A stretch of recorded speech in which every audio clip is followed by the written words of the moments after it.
Today marks 1474th day shall lessons I learn and continue to learn with you. My hope these insights will inspire you, support your dreams, help achieve your goals, really empower you to become the person that you want to become. Today I speak about emergency response for your personal life. Emergency response for your personal life. I think that you understand that in life, when there's an emergency, people need to put another gear, act differently in response of that emergency. And I think that we need to have that emergency plan and emergency response in our life when something happens externally, internally, what we can do to really change, improve, get better, and to get out of that emergency. And today we'll share 5 R's, 5 R's, 5 personal life emergency response plan. So 5 R's. Number one is recognize. Recognize. So that means we need to really say that sometimes even accept this is an emergency. I am in some certain circumstance. And because if you deny the emergency, you will stay in emergency.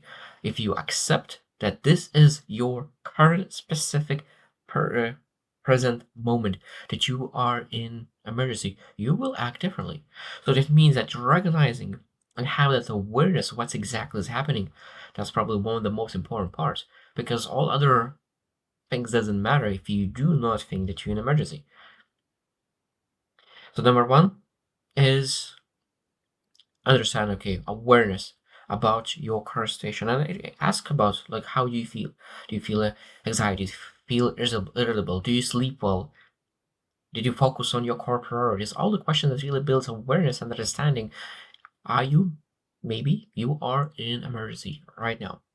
Number two is remove. And this is stop the bleeding. I really love the saying that if you find yourself that you're digging the hole, the first thing is stop digging. And that's probably one of the most important things because sometimes you say, "Oh, I'm doing something bad," but okay, I don't know anything what to do. I'm supposed to do else, so I still doing the same thing that really puts me in a more emergency than ever before. So first one, stop bleeding. Maybe you spend a lot of time to talk to people, distance, maybe silence. You have commitments, overcommitted, maybe reducing and yeah, having those difficult conversations and removing maybe 30, 40, maybe 50% of your commitments so you can have a breather, understand what's going on. And then removing all the social media, just remove all doom scrolling whatsoever, just to make sure that you have the time to allocate on the things that really matters. So the damage control, not avoidance, because we can avoid a lot of times with a lot of commitments. That could be avoidance as well to the things that needs to be done. Oh, I'm helping that person rather than I'm helping myself right now. Number three is regulate. And that means that we need to stabilize your system. And that means that we need to look into look at what could I do? What kind of small habits could I do? And I truly believe that one of the best things sometimes is just really doing that cold shower, really um, fix your stress hormones. Like one of the best things that when you're really stressed is to do cold shower until you do not feel stressed. Okay, so like it might be temporarily, but if you do that a couple days in a row, it's insane how well could fix your hormones. And then somebody's like, oh, I don't want to do cold shower. It's a terrible thing. Yeah, but do you want to stay in emergency mode? Do you want to stay where you're at? What is worse? Going through the pain of cold shower or going through the pain of being in the same spot all the wrong time?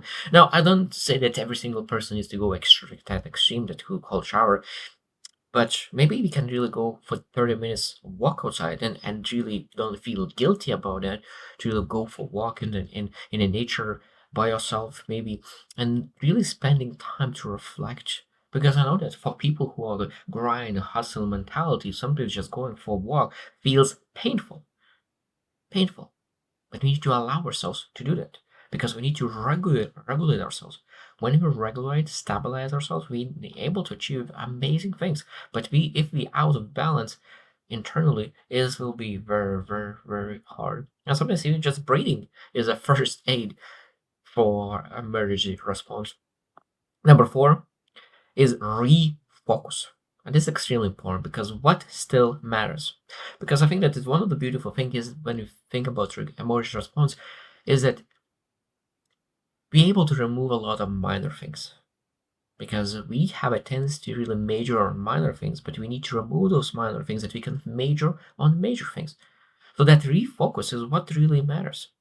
What are the three non-negotiables for next 30 days? What are the key aspects? What would move the needle forward if I achieve? What would make me feel accomplished if I achieve those things within 30 days? So that physical health, financial stability, accumulation, building resilience, like what are the key aspects of your life that could really refocus and really make sure that when you do that, because when you have that small win, that could that one thing could keystone habit, keystone achievement could teleport you in a totally different state. And that's again extremely important.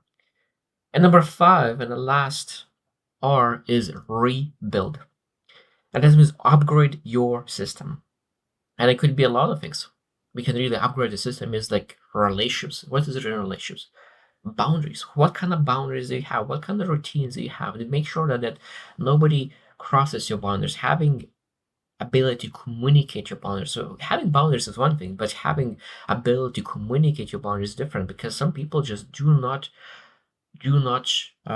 follow your boundaries because you didn't communicate that. So that's something I said like, oh, that person doesn't do anything. And so having expectations about your boundaries, but you do not clearly say those expectations of the person. That again, that's on you, not another person. So being able to really create boundaries, but at the same time create the level of communication that's required to really explain those boundaries is very, very important. And then sometimes we can really say that okay, like what I really need to remove for the whole life. Because we said like during emergency response, we need to remove all commitments, remove a lot of people, remove a lot of things.